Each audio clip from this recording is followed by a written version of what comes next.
Page of partner, उस दिन इसका वो चेक किया था हमने, तो नोक सेंसर मैंने एडवाइस किया था कि चेंज करो, वो चेंज किया।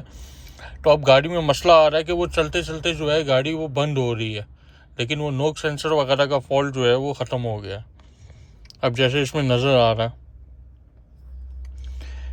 एक फॉल्ट रह गया परमानेंट में, वो भी इसका जो है communication fault with the build in system interface BSI communication invalid. It's mean battery के साथ जो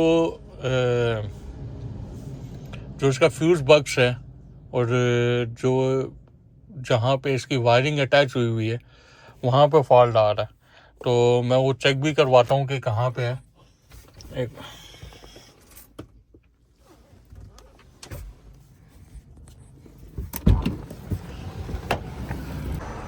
ये इस जगह पे,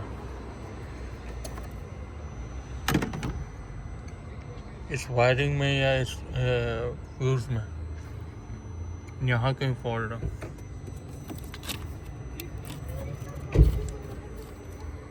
चलिए इसको फाइंड आउट करते हैं, फिर दिखाता हूँ इसमें क्या मसला है।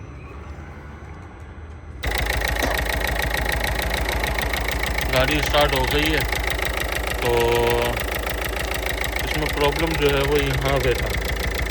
इसका वो सेंसर हमने जो है वो चेंज किया बैटरी का, तो वो फ्यूज और ये सारी वायरिंग चेक की है, तो ना अब इसका सुन सकते हैं साउंड, तो फॉल्ट इसमें वही था।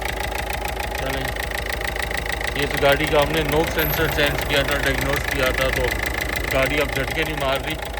कस्टमर की कंप्लेंट थी कि गाड़ी जो है वो आपको बंद हो गई है, तो स्टार्ट नहीं हो रही। तो आज हमने चेक किया तो ये मसला था। अब गाड़ी जो है बिल्कुल ठीक हो गई है। 66 प्लेट पे जो। Please like and subscribe. Thank you.